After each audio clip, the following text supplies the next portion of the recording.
Boa noite, senhores. 23 horas, hoje é dia 3 de junho de 2019. Estamos no episódio 18 do programa Guitar Heroes. Direção geral Marco Mendes. Apresentação eu, Alexandre Bastos, e Marcelo Fengler.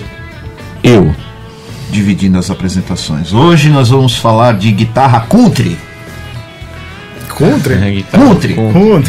Guitarra country, guitarra toing-toing, quack, total, twang-tone. Deixar os amantes da Telecaster contentes hoje. Amantes da Stratocaster e da Telecaster contente, assim, hoje está decretada oficialmente a expulsão do Marcelo Fengler da confraria dos estrateiros. Porque você é um herege.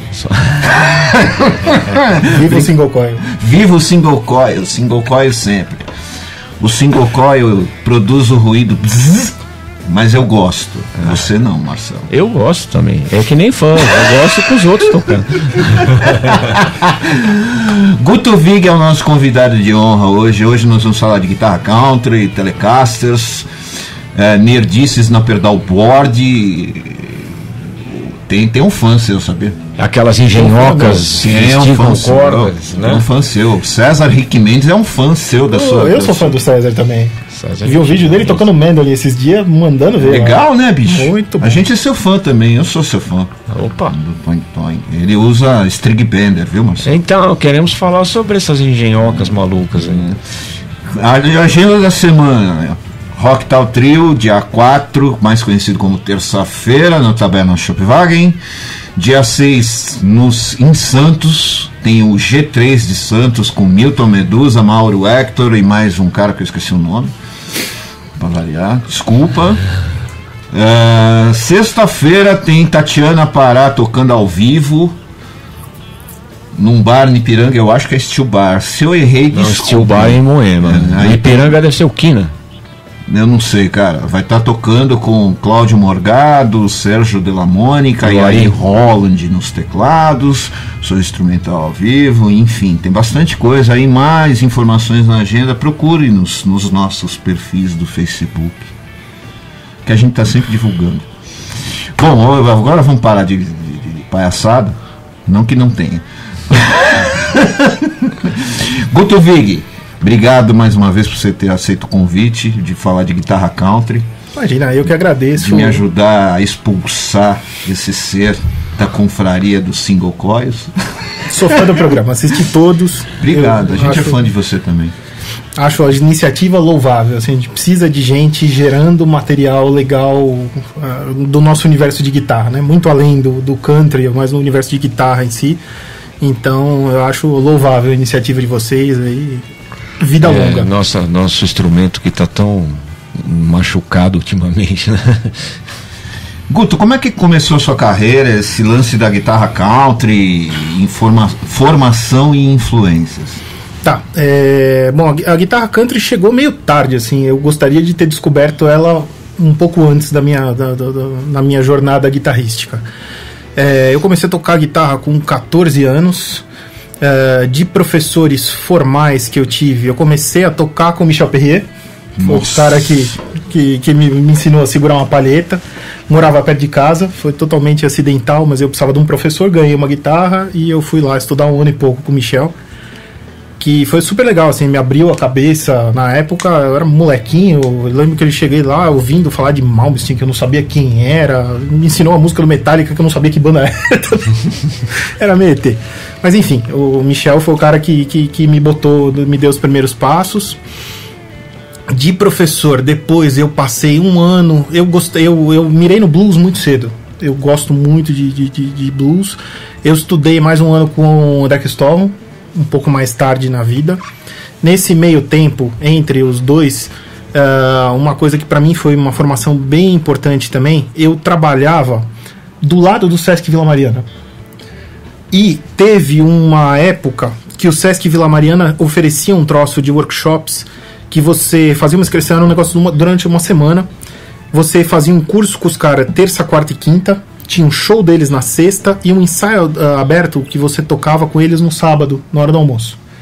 E nessa galera eu peguei... Eles traziam muito violonista Então eu peguei Ulisses Rocha, eu peguei Paulo Eduardo Bellinati. Agni, eu fiz com o Triello, com o Mozart, com o Álvaro e com o Faísca. Vixe. Fiz uma porrada desses. Eu fiz com o Dofel. Nossa, velho. Fiz um curso com... Puta, que eu também fico tonto até hoje de pensar. Foi com o Arismar. Nossa. O Arismar fez um de prática de banda nessa época, bicho. Botou 5 caras de cada instrumento na sala lá e todo mundo tocando. Toca aí. Toca aí. Com o ET, né? Então, assim, isso aí foi um negócio legal que eu tive na minha formação. Eu consegui assistir uns 8 ou 9 desses SESCs aí, desses workshops. Depois, quando eu comecei a trampar, quando começou a pintar trampo de sideman pra fazer, eu caí pra tocar com um padre. Só que o padre gostava de MPB. O padre gravou um disco com os músicos da Gal no Rio. E o repertório dele era Maria Maria, Construção, e eu tocando bicorde de blues. Tomei um pau do negócio. Aí os caras viraram pra mim, você tá afim de tocar isso aqui, você vai estudar. Aí eu me enfiei na ULM. Passei um ano lá estudando com o Rui, pra pelo menos saber entender aquele acorde do Rui Saleme. Que eu já era fã por causa do Dalma. Sim. Então passei lá. Então de professores formais que eu tive foram esses. E de formação eu tive muito, assim, eu tenho muita influência de formação com os caras que eu tive proximidade durante a vida, assim. Eu acho que você tem que... Acho que é importante você ter as influências dos caras longe, né? Sim. São as nossas referências. Eu gosto do Knopfler, de todos esses caras do blues rock. Depois eu caí pro country. Mas eu tive muita influência dos caras que tocaram comigo. E eu dei a sorte de quando era moleque, eu descobri que mudou um músico pro prédio da minha mãe. E aí o porteiro, que era meu amigo, sabia que eu tocava violãozinho lá na coisa, falou, você tem que ir lá conhecer o músico lá. E o músico era o André.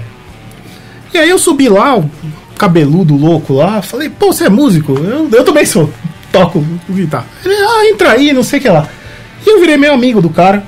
Ele tava gravando um disco muito louco, ele tinha um estúdio no prédio da minha mãe que tinha 12 maqui. Nossa. Em surround, e ele tava gravando um disco em 5.1. Caramba, já? Isso na década de 90 e meio, alguma coisa. Aí, eu sei que eu fiquei meio amigo desse cara, ele quando não tinha nada pra fazer, subia lá pra ver as coisas. E aí um belo dia eu tava sentado no quarto, olhando um disco do Trio Dalman. E eu bati o olho no cara ali, eu falei, esse cara aqui parece o cabeludo, só que sem a barba. E aí eu subi lá, falei com o cara, o tecladista tava gravando. Falei, então é ele. E era o André Gereissati.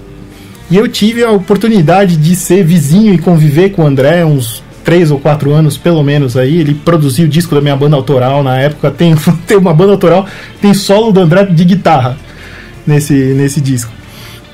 E também foi um cara que mudou muito, assim, tá perto, ver ele tocar. Foi um cara que gerou influências aí na minha vida. Mas enfim, então teve todas essas formações com os caras que tocaram junto. E aí, lá pra 2004, eu fui fazer uma sub pro Kailê, pra uma banda que ele tocava, chamava Cavalaria. Eu já tinha feito, ele fazia Garritz, eu fazia a ZZ Top Cover, que é uma banda que eu tenho até hoje. E ele viu que eu gostava de blues e country, apesar do povo não saber, são muito próximos, né? E aí eu caí no meio de paraquedas pra fazer a sub na Cavalaria lá com ele. Pra variar, tomei um pau, porque era uma linguagem específica que eu achei que eu tinha algum conhecimento e quando eu fui olhar eu não tinha nenhum. Mas eu gostei daquilo, assim, é um negócio bem diferente. Eu costumava tocar guitarra com humbucker e tal, e era tele, single, não sei o que. Mas pintou uma identificação e aí eu comecei devagarinho a estudar esse troço aí. E no fim tô nessa até hoje. Marcelo, a bola é sua. Muito legal, muito legal. E aí, nessas suas andanças aí pelo country music, telecasters e tudo, você chegou outro dia, eu vi você demonstrando aqueles string benders lá, Parsons White, né, que é o primeiro, né? O Parsons é o cara que inventou, né, o B-bender. Então, tem um sol também, né? Tem, o B-bender é no Si, e você tem, na verdade você tem bender aonde você quiser hoje em dia já. Hoje eu tava vendo um fórum de um cara que tem uma ponte com 6 string bender. Puta. Mas são aspirações, né? O normal é o Si. E o Sol? Tem gente que usa o Sol em vez do Si. O Brad Paisley, que é um cara que é referência, ele usa um G-bender o tempo inteiro. E tem alguns caras que usam o tal do double bender, que é o bender no si e o bender no sol. Isso aí, pra mim, o cara mais expressivo nessa onda é um cara chamado Jimmy Olander. Ele era de uma banda chamada Diamond Reel, que fez sucesso nessa onda New Country da década de 90. E esse é o cara que ele tá sempre com uma double bender no palco. Ele começou a tocar com um instrumento desse. E assim, é muito interessante. Porque o bend já é legal porque você, além de fazer os licks, você consegue uma movimentação de intervalos no acorde. No acorde, né? E o double bender, lá o si e o sol, o cara começa a trabalhar com umas coisas de fazer uma movimentação inversa. Então ele sobe um bend e desce o outro. Você ouve o cara tocando, mesmo que seja uma balada, não precisa ser uma pirotecnia, não. Mas dá um nó na cabeça, que é uma coisa que na mão você não conseguiria fazer. Já tô imaginando o cara no quarto tentando fazer na mão. Então. O Jerry Donahue fazia na mão. Mas é ele não é terráqueo. E o Will Hay e o John Jorgensen fazia isso. Telecaster. Esse disco é tão legal. O Danny Gayton fazia isso. Danny Gayton. Bom, também aí a gente tá falando de alienígenas. Dos aliens, então, você que manja desses parafernálias malucas. Eu tenho um disco do Danny Gayton que ele tá com uma Les Paul na capa. Uma Les Paul preta. Les Paul preta. E tem uma caixa, um bagulho acoplado. Aquilo é um multi-efeito. É um controlador remoto de um multi-efeito. Eu li a respeito disso aí. Ele adaptou um negócio que era, eu acho que era um delay maluco que ele tinha. E o cara fez um controle remoto para ele acessar aquilo da guitarra. Ele chegou a ter aquilo no Les Paul e na do controle do Zoom 9002. Muitos anos antes, né? Mas... Inclusive reza a lenda que ele tirou aquilo porque os caras achavam que aquilo ali era um bender, era um troço que tocava sozinho. Ele ficou meio puto. Eu pensei que era isso mesmo. E ele ficou meio puto e falou: não, era um delay, era um negócio assim. E aí ele ficou meio puto e então, esse cara é o cara que eu vi tocando de Les Paul e ele faz o mesmo som. Faz. Ele tira. O legal do Danny Gayton é que ele tem um som muito característico. Né? Ele não tem, mesmo ele de tele. Ele não tem um som muito característico de tele. Ele usava Joe Barden nas tele, que são os Blades, né? Ele usava aqueles Fender empurrado, saturado. Então ele já tem um som meio gordo a mais. Reza a lenda que aquela tele dele foi do Roy Buchanan, que foi parar na mão dele, que depois parou na mão do Mike Stern. Tá, a mão do Mike Stern, aquela guitarra, né? Mas ele é um cara muito pessoal, e era outro alienígena, né? Era um cara que tocava. Mas ele não era um cara de B-Bender. Ele era um cara que fazia tudo na mão. Assim. Eu acho legal. Eu não sou do country, deixa eu deixar bem claro isso. Eu curso de outra praia. Mas o que eu acho legal é quando ele vai pro lado do jazz, assim, que ele mistura assim no country. Assim, que é que nem aquele gordinho lá, como é que chama? Josh Smith. Que ele vai no blues, mas aí ele manda umas coisas de jazz, assim, igual que é uns cromáticos e tal. É igual aquele demônio. Esse Johnny Hilland também é outro maldito. O Brett Mason é outro cara. Não, mas demônio mesmo é aquele Scott Anderson. Esse aí é o ET maior. Ele é o demônio. Esse é o ET maior. Cara, depois que eu vi ele tocando aquela versão do Sweet Georgia Brown, desanimei. Não, esse cara desanima qualquer um. Ele é o demônio, aquele cara é o demônio interno. Não, aquela concepção que ele tem a unha comprida e ele faz uma palheta dupla. Ele usa a dedeira e ele joga a unha comprida aqui e ele pensa palhetando duas cordas ao mesmo tempo, alternado com aquele demônio, aquele cara. Aquilo é assustador. Aquilo é demônio. Aquela videoaula dele eu passo mal literalmente de ter diarreia quando eu vejo aquela aula. E é um cara de boteco, né? É um cara botequeiro, bicho. Tem uma entrevista, eu peguei eu fuço muito, porque esses caras não estão muito acessíveis pra gente, então você precisa ir escavando no YouTube, né? Esse disco que você falou do Danny Gayton, eu acho que é uma série de discos que lançaram depois da morte dele. Isso que eu tenho é disco de. Eu tenho dois. Eu tenho um ao vivo, que é desanimador também, cara. Não, e esse da Les Paul Preta é um disco de estúdio. Então, tem uma série de discos do Danny Gayton que é de estúdio, de carreira pós-mortem dele, né? Que tem umas coisas que ninguém sabe dele tocando. Porque todo mundo vê o Danny Gayton como um cara da tele surrada tocando. E tinha uns bichinhos na tele dele, né? Uns bichinhos de borrachinha no lugar do potenciômetro de volume, assim, que ele gostava. Tinha a assinatura do Roy Buchanan, era muito engraçado. E tem esses discos aí que fala dessa Les Paul aí com esse controle. Então, mas dando segmento à pergunta que eu tinha te falado, você descobriu o negócio do C-Bender e tal, e eu vi que você faz aqui, você tem um trabalho com pessoas do Brasil fazendo esse equipamento, né? Uma coisa, eu sempre gostei de tudo que eu fui estudar de estilo, eu sempre me preocupei muito em estar com o equipamento e com a sonoridade de acordo. Adequado pro exatamente. trampo. Então, quando eu era moleque, eu fui me enfiar numa gig de jazz, eu arrumei um arquitop, eu fui tocar numa banda de disco, eu tocava de single coil, arrumei um extrato. Então, assim, eu sempre gostei dessa parte. Eu acho que você tem que estar de acordo com a gig que você for tocar. É uma coisa de som e de visual, né? Não funciona muito você acho que é desleixo você tá muito longe, né? Por exemplo, nada contra, mas eu não iria tocar com uma RG 770, não ia numa gig country pra tocar. Nem dá, né? Eu não ia em lugar nenhum com uma RG 770. Não, eu acho um dos braços mais confortáveis que eu já toquei na vida, mas assim, tem gente que tirou som, mas assim, eu acho que você tem que ter você tem que estar de acordo com o universo onde você habita, né? Tem a sonoridade típica, né? Exatamente. Então assim, eu quando montei a minha primeira tele nessa época aí, 2004, 2005, eu lembro que o cara que eu tive de primeira referência foi o Brent Mason. E aí eu fui montar uma tele mais ou menos naquela configuração dele, mini que é a tal de Nashville. Eu não tinha um mini, mas eu arrumei um humbucker. Eu tinha um humbucker no braço, um single no meio para cobrir os sons de tele e aquela configuração de timbre dele. É muito louco. Tem um vídeo que o Alex Fornari que me deu. Passou pra pra mim mim também. Aquele do estúdio. Cara, como é que ele tira um som de telecasa com mini humbucker e sai um puta som de single coil animal? Aí é a mão do cara.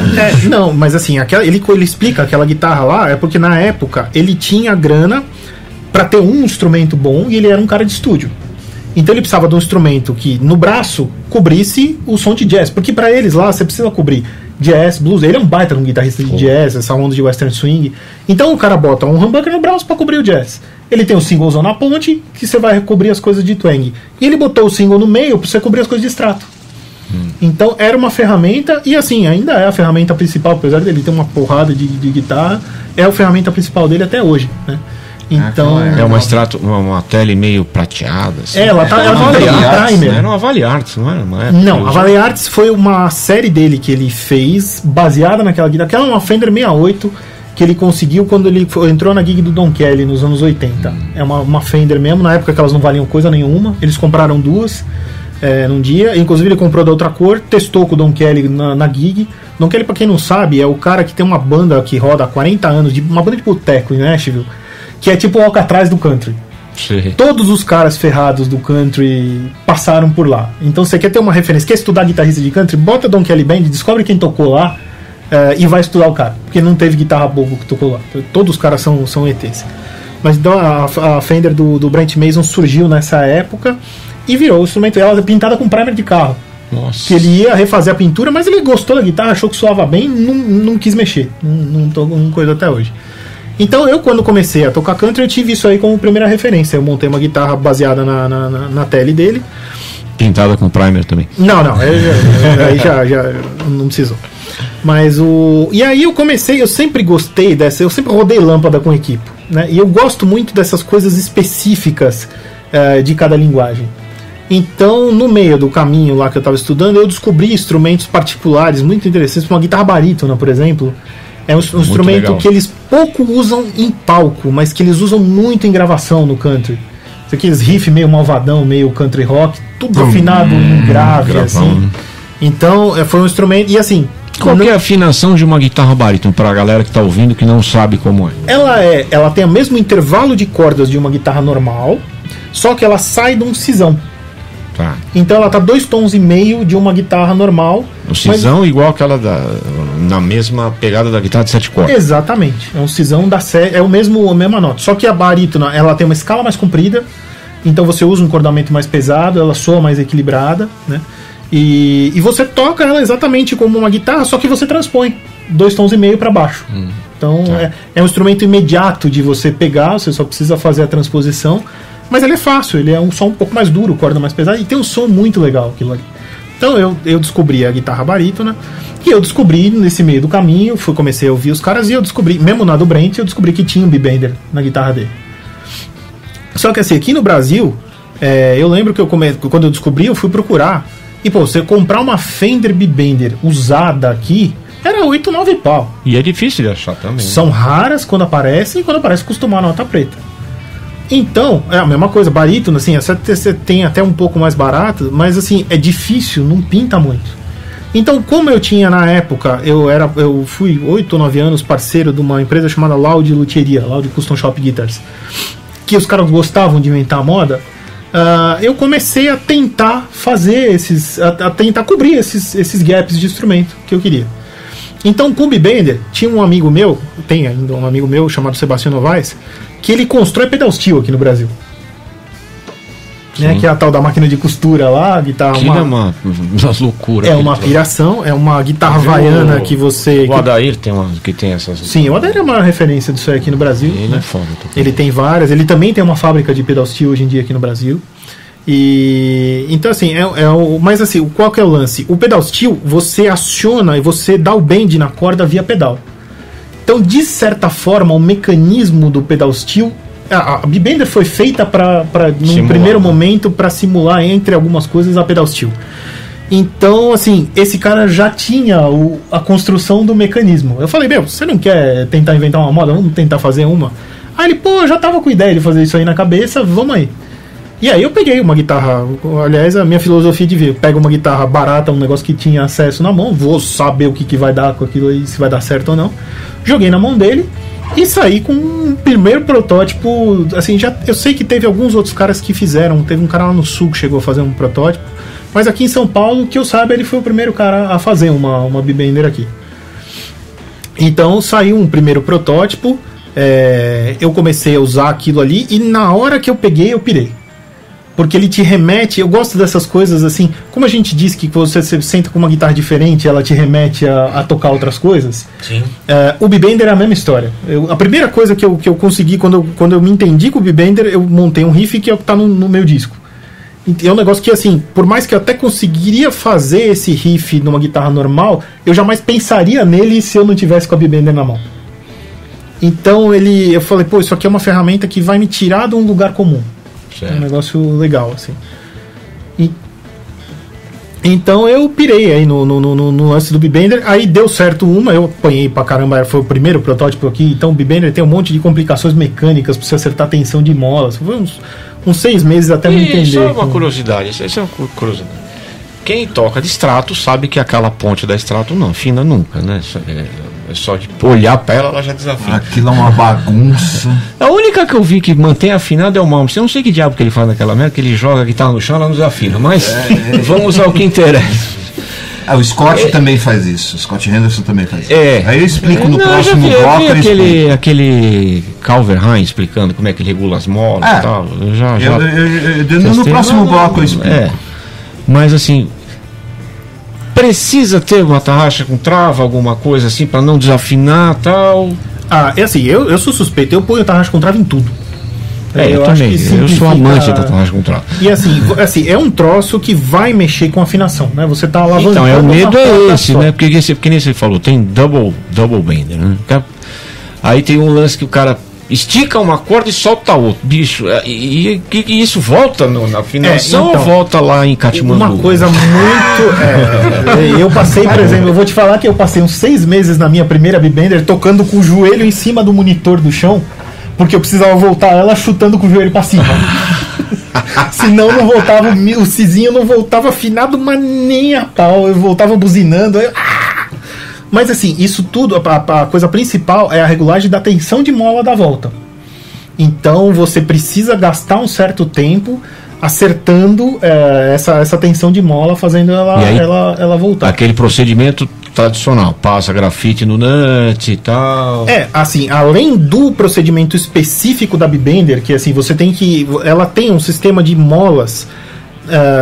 A B-Bender é a seguinte, você tem a corda e um sistema de molas tensionando para um lado, e quando você alavanca ela ao contrário, né? E aí ela está presa na correia, então assim, o você peso puxa, né? Você joga ela para baixo. E o que tá agindo... meninos, isso, não pode usar aquela correia que é um elástico, né? Você não sabe o trava, bicho. Não, e você não sabe o pepino que eu tenho com correia com B-Bender, porque você também não pode usar uma correia lisa. Porque se você for escorregar a correia for lisa, a correia desce e a guitarra não dá B-Bender. Eu cheguei a fazer uma correia custom com couro mais poroso aqui, pra ela segurar no ombro e você conseguir mexer no bender. Mas então assim, primeiro você tem que acertar essa tensão de mola, que é a volta do bender, né? Você empurrou, você tem que ter essa mola agindo contra a corda para trazer de volta. Então assim, cada bender tem alguma forma de você regular essa tensão de mola. Deve ser super fácil de regular. A minha primeira, para eu conseguir acertar a tensão de mola, eu tinha que tirar a corda, tirar o braço, tirar o escudo e tirar a ponte. Porque a regulagem do botão da mola ficava no vão entre o escudo, a ponte da tela e o escudo. Então foi 1 ano para cada mudança de corda, desmanchando a guitarra inteirinha. E aí você achava a posição, mexia 5mm, anotava com uma canetinha, prendia, ia tocar e... Você deu um paquímetro para ajustar. Aí, putz, não tá voltando direito ainda. Ou então, quando eu descobri que tinha, porque eu levei 6 meses para descobrir que eu tinha regulagem de mola. Né, pra tirar o joelho de cima do coisa. Eu tava já falando com um fabricante de mola pra ver se eu arrumava uma mola mais dura e eu descobri que eu tinha um ajuste ali, né? E então, a primeira vez que eu descobri, joguei tudo pro outro lado, falei, pronto, agora meu Si vai voltar. Aí quem falou que eu conseguia fazer a alavancada pra baixo? Ela não... Ficou dura pra cacete, eu não conseguia alavancar a guitarra. Então aí foram 6 meses até achar esse meio ponto, né? Então hoje em dia, assim, eu tenho benders muito mais fáceis de regular essa tensão de mola e tal. Esse foi o primeiro protótipo. Mas você tem que primeiro acertar a tensão de mola e depois você tem que mexer com todos os outros fatores que geram atrito. Então vai da tarraxa, que se ela for uma tarraxa normal, ela pode dar movimentação ali e vai desafinar. O nut precisa estar lubrificado, ou precisa ser roller, ou precisa ser um Grafitec. Na ponte, você não pode deixar nenhuma canto vivo, porque a hora que você dá o bend, ele pode tentar cortar a corda. Então rola grafite na ponte também. Então você tem todas essas preocupações, assim. Você deve ter 400 vidrinhos de grafite em casa. Eu tenho lá grafite, lubrificante de metal para acertar as alavancas, porque senão depois começa os guinchinhos, né? Você Mas eu acho que faz parte. Nós vamos fazer um pequeno intervalinho, a gente já volta, aí tem umas explicações de ponte de extrato, de tele, essa coisa toda. A gente já volta já já.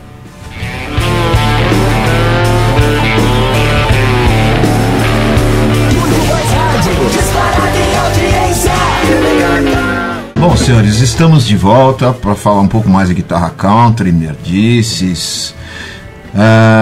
MKK Web Rádio, chega de Bunda Music, mkkwebradio.com.br, nosso WhatsApp 11 98291 6790. Se você tem iPhone, abaixa o aplicativo pela Apple Store. Se você tem Android, baixa o aplicativo pelo Google Play. A gente está sempre no chat da página, nos nossos programas da segunda-feira, falando com todo mundo, conversando, esclarecendo dúvidas, enfim, MKK Web Rádio, chega de Bunda Music. Programa Guitar Heroes, vamos continuar com as paranoias da guitarra country. O Marcelo e o Guto e o Marcelo estavam falando no bloco passado do B-Bender, do D-Bender, como é que regula a mola, mantém a ponte lubrificada, e da Stratocaster é meio que bagunçado também a história. Se você usa com a ponte com 6 parafusos, o negócio o troço é meio bagunçado. Eu não sou muito adepto de tarraxa com trava, mas eu gosto também. Não, você é purista, você gosta de ponte com 6 parafusos e tarraxa comum. Isso, na unha. A bagaça tem que ser na unha. Igualzinho, eu já sou o contrário. Tarraxa com trava e ponte de 2 pivôs. Então, aí vocês estavam falando da regulagem da ponte, do B-Bender, do D-Bender, da Telecaster. A Telecaster e a Strato também tem essas particularidades, a Strato careta e a Tele careta, porque eu gosto de instrumento careta. Você gosta daquela Tele que tem 3 coisinhas só para ajustar a corda? Exatamente. Puta, aquilo é um inferno, mas é muito divertido. Na Strato é o seguinte, aí eu vou falar do lance do Calverheim, do Malmsteen e do Scott Henderson. O Scott Henderson, ele deixa a ponte, cara, inclinada, um pouquinho inclinada. Eu uso assim também. Já dando um intervalo de quinta abaixo e um intervalo de segunda menor acima. Isso é Scott Henderson, porque a minha Strata é desse jeito. O Calverhaven é um pouquinho mais radical. Dá uma terça. Dá uma terça. O Malmsteen, ele faz qualquer coisa que eu ainda também não entendi. Não, aquele é um enigma. O lance é o seguinte, bicho, é você deixar... Isso o Calverhaven faz, ele deixa a ponte inclinada, ele só fixa mesmo os parafusos 1 e 6. Vira uma ponte de 2 pivôs, né? O 2, 3, 4 e 5, ele deixa com 1 ou 2 voltas frouxa, então a ponte tem mais movimentação. Mais movimentação. Então você bate, faz o rebote tanto para trás quanto para frente. Você deixa igual um trêmulo Floyd Rose. E cara, o segredo tá em você, como você enrola a corda e como você ajusta a tração de mola. Eu faço o seguinte, isso eu vi o Scott Henderson fazendo. Ele faz uma volta por baixo, uma volta por cima, aquilo trava a corda. Sanduíche. Então você não tem a volta. E aí nas cordas primas você coloca mais voltas embaixo ou mais voltas em cima para travar o resto da corda. Você corta e dobra. O Calverhaven, ele corta pouquinha coisa. Só que a tração de mola, que o gancho está aqui, ele inclina. Ele deixa os bordões mais tensionados na mola e as primas mais leves. Então aquilo lá faz o equilíbrio todo da ponte. E aí ou você coloca pé de galinha ou você coloca paralelo. Eu gosto de colocar pé de galinha porque eu tenho mais velocidade ainda na ponte, que é o que Scott Henderson faz também. E o segredo está na hora de você, quando alavanca, você dá uma pequena voltinha para trás. Quem toca de Strato, essa voltinha na mão é clássica. Mas aí tem que... Eu já dou uma voltinha no punho, né? Já dou um toquezinho no punho, porque eu sei que vai voltar meio fora, tá tudo certo. Hoje eu já não faço mais. E na tele... Aí o Guto também é telequeiro igual eu, só que ele gosta de saddle individual. Eu já gosto do saddle duplo. Eu tenho guitarra com saddle duplo também. Bicho, aquilo é um inferno pra acertar, sabe o quê? Oitava. Não, cara, o chinês fez o saddle de latão com oitava compensada, 50 conto lá da China. Troca o meu ainda é dos tradicionalzão mesmo. Bicho, aquilo é um inferno para acertar oitava. O Guto pode falar melhor que eu ainda. Não ponte tradicional, não se esquece, não existe oitava. É igual eu falar, eu quero levar meu violão para acertar as oitavas, bicho. Se você achar um luthier no Nepal, eu vou. Nós estamos numa época que os caras estão usando guitarra, aquela True Temperament lá, com os traços tudo torto, enviesado assim, e o nego vem falar de ponte de telecasa com 3, 4. Mano, a gente gosta. Não, mas saddle compensado eu recomendo. É uma troca super simples, você não mexe, não fura a guitarra, não faz nada. Eu gosto de timbre de saddle de latão em tele. Eu não gosto de timbre eu descobri depois de xingar algumas teles e mexer em tudo quanto era coisa que eu não gosto de saddle de aço. E o compensado é uma mão na roda. É uma curiosidade. Nem estava falando de tele. Esse Bender aí, esses Bender, arranca metade do corpo por dentro, né? Uns puta buracão e tal. Você acha que muda demais o timbre em relação a uma tele tradicional, clássica? Então, eu não sei porque eu não tenho uma tele tradicional. Você não usa tele tradicional? Eu tenho 12 tele esquisita. Não, teoricamente, você tem toda aquela história do string true, é uma guitarra que vai dar mais sustain do que a top loaded, né? Que é a guitarra presa na ponte. Mas aí você vai ver o Jim Campilongo tocando com a top loaded, tirando um baita som com baita sustain. Então, assim, aí o cara fala, não, porque você vai pra B-Bender, você vai ter algumas cordas top loaded e outras cordas string true. Honestamente, pra minha realidade, eu que ainda mais que uso o compressor ligado o tempo inteiro, nunca senti problema. Telecaster sem compressor não dá, né? Então, é igual o frango grelhado sem sal, né, bicho? Você pega a minha... Você não pode com sal, hein, bicho? As minhas principais, elas têm o Si, o Sol, que são top load por causa dos benders, e eu uso ainda, em algumas guitarras, um drop de misão que fica na ponte. Aquele hip shot? Então, eu tenho hip shot no couro, eu tenho alguns modelos diferentes disso aí, mas eu tenho um que fica preso na ponte. Então metade das cordas estão string true e a outra metade está top loaded. Tá esse que você usa na ponte parece aquele Vituna, né? Ou não? Ele, na verdade, ele vem acoplado daquele hip shot do Will Ray. Ah, tá. Aquele hip shot é legal pra caramba. Então, eu tenho um daquele que é uma engenhoca também, aquele negócio, tem um bracinho assim que aperta. Então, mas ele é muito mais simples pra quem quer para quem quer testar um B-Bender e não quer fazer um negócio invasivo na guitarra. Aquilo ali você prende basicamente com 2 parafusinhos na parte de trás. Você precisa fazer uma alteração de ponte, que aí se você não quiser mexer na ponte da guitarra normal, você pode trocar a ponte. Aquela ponte daquela tele que vem com aquela alavanca Bigsby deve servir. Mais ou menos. Na verdade, a ponte mais legal que tem pra isso aí, eu desenvolvi uma ponte com o Bove esses dias, com o Christian Bove. O trampo dele é eu queria perguntar disso também. Eu desenvolvi isso aí com ele. É uma ponte que, na verdade, a parte que porque o que acontece? A ponte da Telecaster, a placa de metal é um L.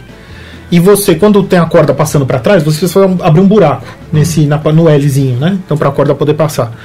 E aí eu tava conversando com o Bove a respeito disso aí, e ele desenvolveu uma ponte que na verdade só sobe aonde está o parafuso. Ela é uma 3 saddles. Eu vi uma foto disso. Então você tem espaço vazado para todas as cordas para trás.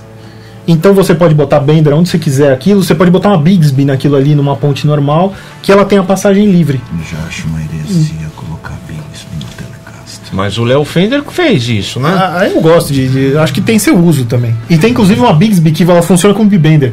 Heresia. Você fala aqui, o movimento vertical é Bigsby e o movimento horizontal dela é só o B-Bender. Vocês são todos heréticos. Eu sou muito herege. O duro é lembrar na hora, né, bicho? Puta, mas era o vertical, era o... Aí você...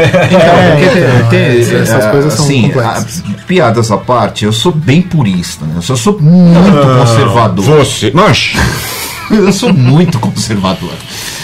A ponte de Telecaster, cara, ela é um L, como o Guto falou.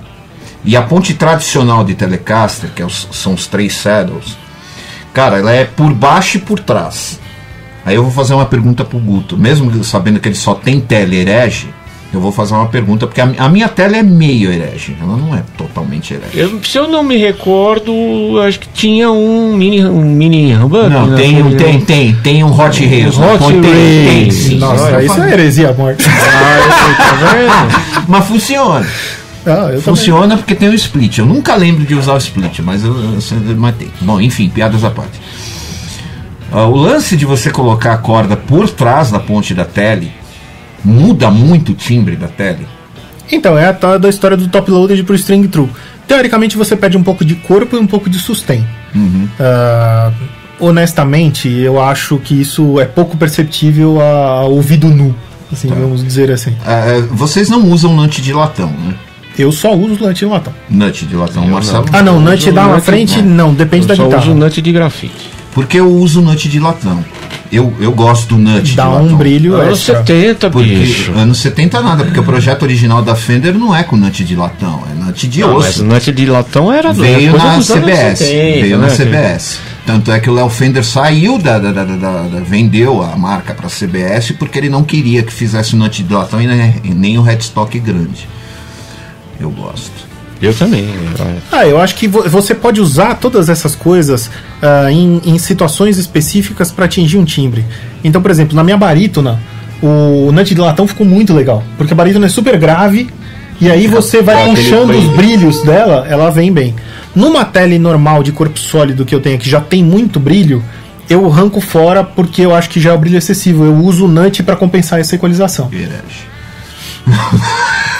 E o latão, ele é um pouco mais difícil de você manter ele lubrificado no caso das Benders também. Então, a gente tava falando de lubrificação de ponte, né? Todo mundo gosta de usar o grafite. Eu acho que já emporcalha muito aquele pozinho de... eu uso lápis. Eu pego o lápis preto 3B afino. Eu uso uma lapiseira 05. Você é moderno. O pozinho faz muita sujeira, não dá não. Mas continuando agora, você também mexe muito no seu pedalboard. Se adequa sempre. É aquele da semana? O definitivo da semana. Dos últimos 10 minutos. Tipo isso. Aí você desenvolveu vários tipos de board, inclusive uma board monstro que você mesmo colocou folha de cobre para fazer o isolamento e o aterramento, porque pedalzinho ele é maravilhoso, mas ele começa a fazer para todo quanto é lado, mesmo com fonte ultramoderna e tal. Mas também você desenvolveu um outro lance, que você faz uma entrada de pré, uma entrada de power, uma entrada de split para usar violão, guitarra ao mesmo tempo. Como é que é esse negócio? Eu me lembro que tinha uma encarnação desse board, tinha uma mesa de som junto. Não, mesa de som eu tenho assim, no meu board principal já há alguns anos. Mesmo no board pequeno eu uso uma mesa de som e isso me quebra um baita galho. Isso me desanima. Mas assim, não, eu acho que depende muito do trampo, né? Então, por exemplo, no Eduardo Araújo, que eu sou sideman, lá você não usa monitor de chão porque eles não querem palco alto. Então é tudo fone. Guitarrista odeia fone por natureza. Eu era um dos que odiava fone. Eu não gostava, mas assim, eu moro em apartamento. Então eu tive que conviver com som de guitarra no fone para poder estudar de madrugada já há muitos anos. Sim. Né? Então eu achei formas de conseguir ter o meu timbre de alguma forma via fone. Isso aí foi uma coisa que me facilitou a vida. E em alguns trampos eu fui meio que obrigado a usar esse recurso que eu já estava procurando. Eu cheguei em casa para tocar, que quando eu subia o amplificador no palco, os caras falaram que é proibido usar ampli. É aquela velha história. Cada vez mais. Todo mundo, é aquela velha história. Você abriu o porta-mala do carro, o técnico viu que você tem ampli, bicho, isso aí não pode baixar o volume. Exatamente. Antes de você ligar. Eu vou falar uma coisa, vocês vão uma polêmicazinha aqui. Tudo bem, eu acredito que existam casas que tem problema de barulho. Às vezes o bar está numa área residencial e a gente sabe como é que é músico. Você pede para baixar, o cara abaixa, daqui a pouco ele aumenta de novo, tal. Mas eu acredito que esse negócio de aqui não pode usar ampli, 90% é papo furado, é que o técnico não quer ter trabalho, cara. Não, você tem razão, mas no fim é aquela história que você tem dois caminhos a partir do momento que isso é a tua profissão, você tem dois caminhos para lidar com isso. Sim. Ou você vai arrumar uma encrenca em todo lugar que você for tocar para ficar convencendo o cara e botar teu ampli e ver o cara ver que você não vai usar tão alto, não sei o que lá. Ainda assim, quando é um trabalho seu, você tem até uma liberdade para fazer isso. Quando você é um prestador de serviço, você não pode criar esse tipo de caso. Você tem que resolver o problema. Você tem que se adequar à situação, né? Então, no fim, eu tive isso aí prestando serviço. E eu tive mais de 30 valvulados. E eu a vida inteira carreguei. Eu sou chato com timbre. Eu a vida inteira carreguei meu ampli pra tudo quanto é lugar que foi possível. Eu só não botei meu ampli em avião porque não dava. Mas de resto, eu sempre fiz. Eu fiz, acho que, sei lá, se eu tenho 5.000 shows nas costas, se eu fiz 20 com ampli que não foram meus, é muito. Mas nessa situação, eu falei, não, eu vou ter que me adaptar de alguma forma aqui. Sim. Então, eu comecei a tentar transportar essa realidade, que eu já tinha um bom som em casa estudando. Falei, como é que eu vou conseguir traduzir isso aqui para palco? Né? Então, eu passei, por exemplo, uns 6 meses levando o ampli, todo o set completo, e mais o meu sistema de fone. Para ver para ir tentando ver como que eu ia lidar com aquilo num palco. Adequar, né? Até que em algum momento eu me sentia, em determinadas situações, eu me senti confortável o suficiente para não levar o ampli, eventualmente. Hoje eu já voltei um pouco para trás, assim, hoje se eu puder eu tô com o ampli de volta, porque o que me agrada muito é a soma. Mas eu devo confessar que eu hoje, se eu não tocar numa situação de banda, para mim é mais confortável ter um fone do que mesmo que eu tenha um monitor bom de chão. Porque, por exemplo, você pega o meu board esquisito lá, ele era esquisito principalmente porque na Cavalaria, que é uma das bandas que eu toco, eu preciso cobrir som de violão. E não é assim, eu não posso levar um violão, mesmo que eu queira, eu preciso fazer uma passagem de violão no meio de um show. Então, depois de testar milhões de coisas diferentes, eu descobri que se eu tiver um Acoustic Simulator qualquer ligado em linha, eu consigo funcionar nessa função. Só que a partir do momento que você bota qualquer coisa em linha numa gig que você vai tocar que o técnico não é seu, você vai ficar à mercê de monitoração da casa. Sim. Você vai ficar... E assim, na nossa realidade é muito complicado. A não ser que você vá tocar num Sesc, que você tem uma baita passagem de som e um técnico que vai te deixar do jeito que você quer, no chega e toca aí, você tá ferrado, né? Então assim, eu resolvi, eu falei, não, então beleza, então eu já splito meu sinal, já mando esse acústico na linha pro cara e puxo a minha via de monitoração. Então daí que surgiu a mesa, assim. Na verdade, o ruim não é tocar de fone. O ruim é você tocar de fone sem você ter o controle do fone, principalmente do som de guitarra. Então assim, o meu som de guitarra no fone não passa pelo técnico. Você mesmo. Eu mando em linha, eu splito o sinal na mandada, eu mando um pra ele faz o que ele quiser lá, e eu mando um paralelo pra mim de volta, e o som tá aqui, o volume eu mexo, a equalização eu mexo, então eu tenho autonomia disso aí. Pô, sensacional isso. Eu tenho autonomia desse, e assim, a mesa me serve como um mixer próprio. Então o som de violão é a mesma coisa. Eu splito o sinal no caminho, o violão vai... Agora eu já tô mandando, inclusive, mixado o som de violão e de guitarra pro cara, porque eu não quero que ele tenha o controle do volume, eu quero ter o controle do volume. Então eu defino se eu tô mandando o violão ou guitarra, mas vai no mesmo canal, mas eu tenho o controle de monitoração separado na minha orelha, de quanto eu quero ouvir um, quanto eu quero ouvir outro. Outro pepino que me fez cair nessa onda de mesa, assim, uma coisa que eu, nos meus trabalhos, em alguns dos meus trabalhos, eu preciso fazer backing vocal. Eu já não sou cantor. Então, assim, no mínimo eu preciso me ouvir para poder afinar. E, fone é outra vida. Assim, se você tem um fone na orelha, você precisa abrir uma voz, você tá com a referência. Você vai cantar com o monitor do sei lá eu o que, você vai tudo em braille. É um caminho tão longo, né? Porque você cai nessa, aí você já passou por tudo isso, você tá com a mesa, aí depois tem a busca do fone, esse fone é ruim, esse satura, esse tem grave demais. Sim, é uma lâmpada. Esse cai da orelha, esse não encaixa na... Não, e eu terminei, que nem você falou, eu terminei num momento com uma arquibancada, que uma vez eu fui tocar, o cara falou, o que você trouxe essa arquibancada aí? Que era um pedalboard de 3 andares, né, com a mesa, com tudo. Assim, de certa forma, é esquisito falar isso, mas ele era extremamente prático para tocar ao vivo. Porque eu ligava 2 cabos, o da guitarra e o de quantos canais eu queria mandar, o da voz, estava tudo separado, os direct estavam tudo enfiados dentro do board. Eu mandava, eu já estava com o som passado na minha orelha. Pronto. E eu ainda consigo pegar, por exemplo, a mandada da casa, eu enfio em outro canal da mesa e eu mixo tudo do jeito que eu quero ouvir aqui no meu fone. Então era extremamente prático, mas assim, era um trambolho. Então hoje em dia eu estou reduzindo, até pelo perfil dos trabalhos de hoje, eu tô tentando manter as funções que eu tinha nesse board gigante, mas com uma coisa mais prática e mais compacta, né? Então meu board hoje em dia tem a metade do tamanho e eu continuo tendo esses recursos disponíveis. Bom, como nosso tempo não é muito grande, então a gente não pode ficar só num assunto. Eu queria falar agora com você sobre o Country Guitar BR, esse projeto bem legal. Como é que começou? Onde é que tá? Como é que tá rolando? Então, o Country Guitar BR, a ideia dele foi o seguinte, eu tô nesse mercado já desde 2004, eu tento cobrir, de certa forma, como é um mercado pequeno, né, a guitarra country é pouco difundida. É um nicho bem específico. É um nicho muito específico. Então, assim, eu tentei, de alguma forma, estar presente em todas as possibilidades que ele podia estar.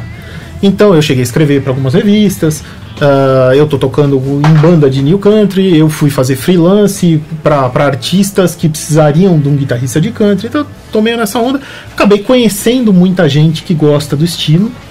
E uma coisa que eu percebi é que assim, você tinha muita gente boa, muita gente tocando muito bem, mas você tem pouco material produzido para esse mercado. Porque justamente é um mercado meio inexistente, assim, né? Assim, você até consegue ter, você tem trabalhos de tocar com banda country, mas você tocar um country instrumental por aí, não tem muito circuito, né? Digamos que é meio difícil. Então o Country Guitar BR surgiu assim, por que ninguém grava? Hoje em dia, você gravar um disco, por mais que você tenha facilidade de gravar em casa e tal, é caro, né? É um negócio complicado, prensagem é cara. Então eu tive uma ideia, falei, e se em vez de gravar um disco, eu pegasse uma galera, cada um gravasse uma música e a gente conseguisse fazer um projeto todo mundo junto, né? E aí eu tive essa ideia no final de 2016, a gente tinha alguns grupos, tem o Twang Town, que é um grupo de WhatsApp, que a gente tá lá, eu tenho um grupo chamado Guitarra Country no Facebook, eu joguei a ideia e o pessoal curtiu a ideia. Eu falei, então isso aqui vai viabilizar. E aí eu fui atrás dos caras que foram a minha referência quando eu fui estudar guitarra country, que eu acho que tem pertinência aqui no Brasil. Então o Álvaro Gonçalves, que é o cara que fez a primeira videoaula, o Flávio Gutock, que pra mim foi o primeiro cara que se colocou como um músico, um guitarrista de country especificamente, o Faísca, que é um cara que, apesar de não ser um guitarrista de country, eu comecei a tirar leak por causa das hot leaks. Sim, muita gente, então aquilo foi referência. Você tinha aquela videoaula do ventilador. Exatamente. Então assim, aí eu fui falar com esses caras e pra minha alegria eles toparam, eles gostaram da ideia do projeto e eles cederam uma música de cada um também. Então a gente conseguiu, em 2017 eu fiquei praticamente o ano inteiro para conseguir montar esse CD.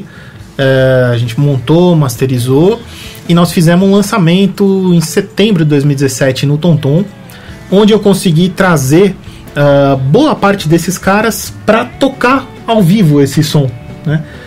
E foi um negócio muito legal, pô. Eu tive cara vindo de Santa Catarina, de Brasília, de Belo Horizonte pra tocar. E, por exemplo, eu tive lá o Álvaro, o Flávio. Então eu consegui, de certa forma, proporcionar que essas pessoas se encontrassem, né? Então foi um troço bem legal, assim, a gente ter conseguido realizar essa primeira parte do projeto.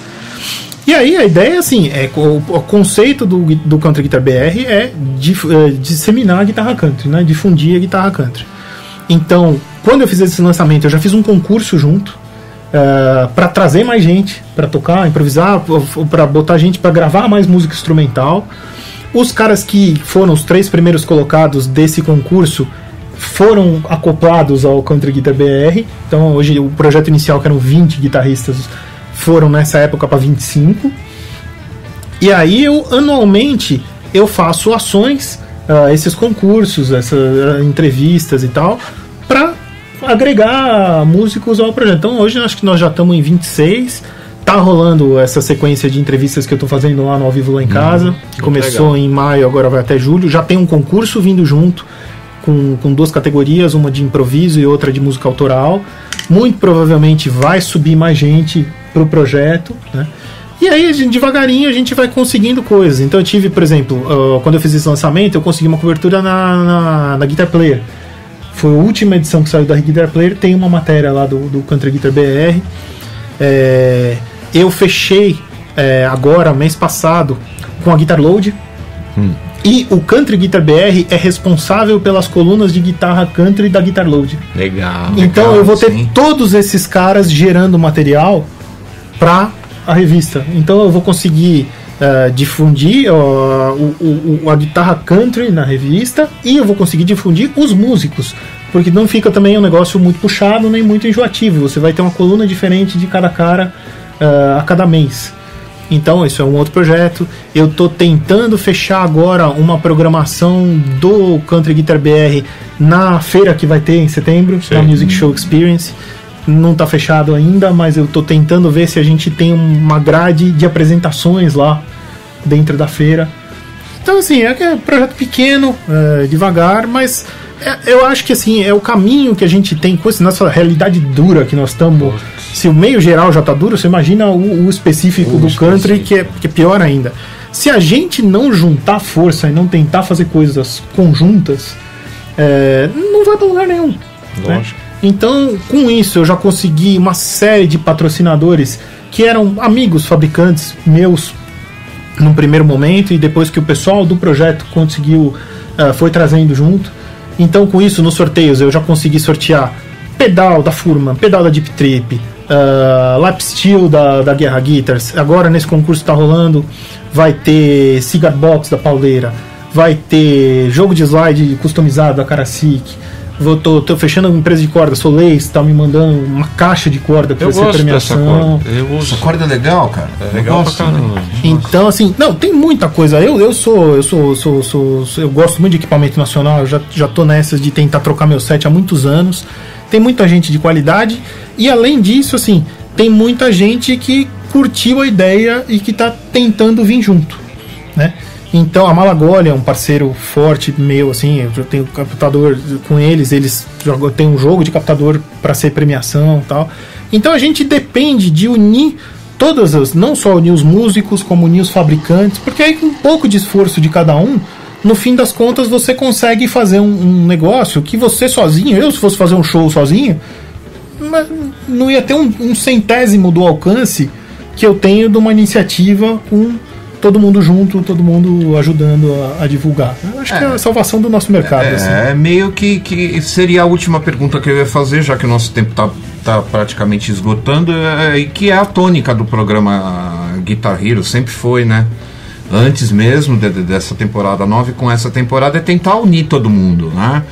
Não importa o estilo, não importa a onda, todo mundo tem espaço para pode criar espaço para tocar, todo mundo toca legal, todo mundo faz as suas coisas, cada um do seu jeito, né?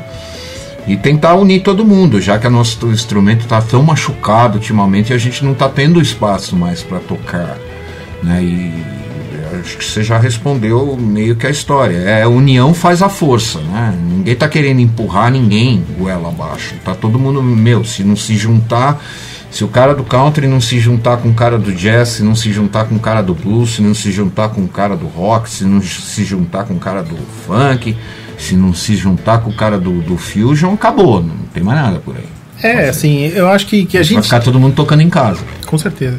Eu acho que a gente tinha de certa forma, não sei se eu estou sendo justo, mas assim, nosso mercado era meio preconceituoso, né? O mercado musical, guitarrístico, ele é meio individualista.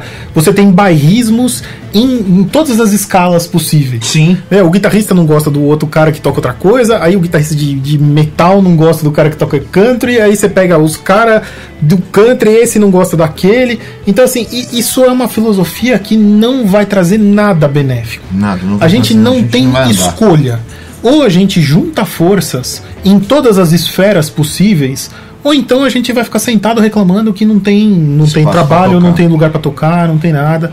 Então, assim, eu adoraria, um negócio que eu tenho na minha cabeça, por exemplo, algum dia, é fazer um projeto juntando um cara de blues, um cara de rock, um cara de country, fazendo um show, cada um mostrando um pouco e mostrando as misturas. Que é importante. Por exemplo, essa temporada que eu tô fazendo no Júnior desse ano, ela visa justamente quebrar um pouco. Meu primeiro problema era assim, as pessoas descobrirem o que é guitarra country. Então, assim, dentro de um meio um pouco mais esclarecido, isso já existe. Os caras já sabem mais ou menos que existe um gênero, mas ele ainda é estereotipado.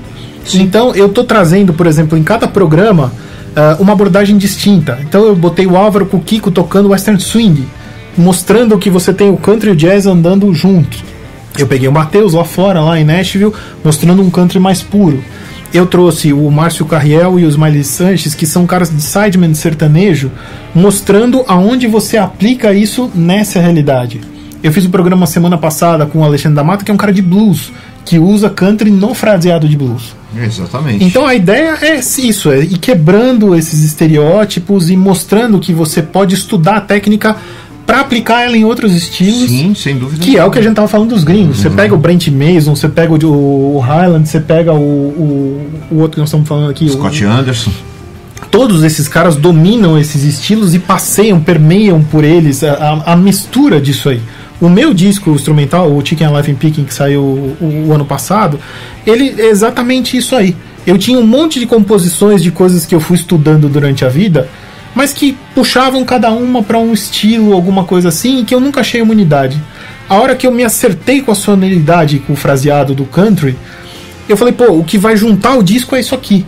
Eu posso tocar um tema mais jazzístico aplicando essa sonoridade, que ele vai ter a ver com um tema mais funkeado aplicado a essa sonoridade. Sim.